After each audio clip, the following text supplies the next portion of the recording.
There comes a time in everyone's life that you get to a point where you have experienced significant grief.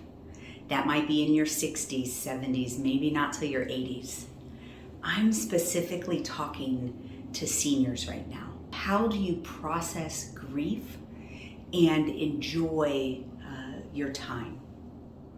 I first learned my connection with seniors at a senior summit. I was running a booth, doing a little bit of teaching, and I realized that almost every person that came up to talk to me had experienced significant grief. They had lost a child. And many times it was an adult child, right? They could have been 70, 75 years old and lost their 50, 55-year-old child. It was still their child. The pain is of losing a child. Many shared, loss of a spouse, loss of physical abilities. There is loss as you become a senior, and it's just a reality. But I realized at that event that this is my mission to seniors, that grief can be processed, that you can still find your happy moments, and you can live out what I call sunset years with joy and happiness. I'm Cristi Bundukamara. I am a psychiatric nurse practitioner. I have over 20 years of clinical professional experience. But my real experience that matters today is the fact that I have experienced unimaginable grief. In 2015, I lost a son in a drowning accident. In 2016, I lost my son to DRPLA, which is a rare neurodegenerative condition, after fighting for his healing. And then just recently, in 2021, I lost my daughter, Maya, from the same disorder, but she wasn't sick. She literally went to sleep and didn't wake up. And the pain of losing a child, when they say there's no words, there is no words. There's no words to make you feel better. There's no words to take away that pain. But I have had to learn how to process that pain, and I want to share it with seniors.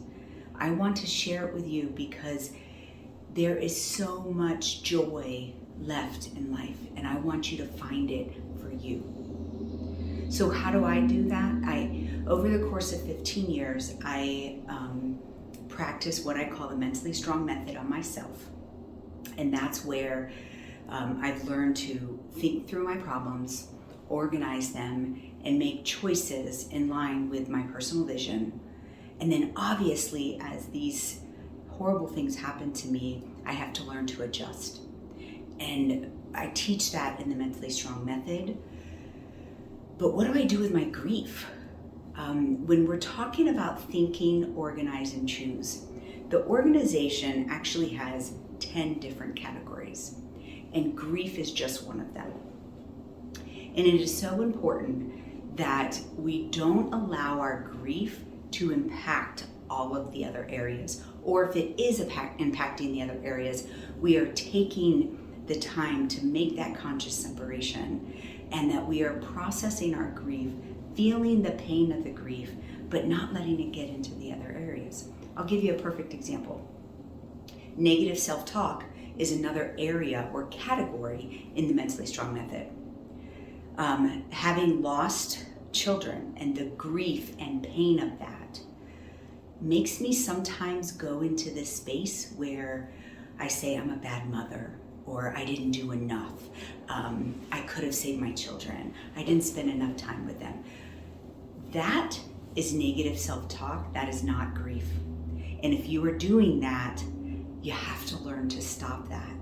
That is not helping your grief, and it's not helping you process that pain. I am doing a webinar on seniors and grief. I hope you sign up. It's completely free. And we're going to go over this process that I call controlled grief. how to keep grief just about your grief, how to grieve that loss that you've experienced. You have to feel the pain, and the more you take the time to feel the pain, the intensity and frequency in which you have to do that, or at least the intensity and frequency in which it impacts your life, will decrease. But we have to make that conscious effort and make that choice to process our grief and not let it spill into everything else. It is so easy to say, my life is over. I've lost both of my biological children. I will lose my husband from the same disorder. Why keep fighting? Why keep trying to find my happy moments? And it's because I deserve to be happy. You deserve to be happy. And you can do that. And so the things that we're going to go over is, what is controlled grief? How do you practice it? How do you separate your grief from some of the other categories in your life and not allow your grief to get into your negative self-talk or your anxiety or your trauma triggers? Like, these are all separate categories. But the webinar is specifically around controlled grief and developing a personal relationship, a personal vision around what you want in these years. And I call them the sunset years because sunsets can be absolutely beautiful and can bring joy. They don't have to be negative. They're not necessarily the end. I truly believe that relationships are the only thing that are eternal. And so finding your personal vision around relationships, one of mine is to have a genuinely good relationship with my adult children and to continue to be a support to them. I have a personal vision around my relationship with my grandchildren and a personal vision around my relationship with God, right? Like, these are things that, to make sure that we're making choices in line with what we really want. It's important to learn how to think, organize, and choose. So sign up for the free webinar, Seniors in Grief, but also consider our class to actually learn the whole Mentally Strong method. I believe, and you should believe, that you deserve to be happy and that you are mentally strong. If you got to the end of the video, you obviously enjoyed some of the content. I have a lot of free content out there. I am really trying to empower everyone to find their mental strength. So subscribe, get the actual notifications. Let's embrace this journey of mental strength. See you there.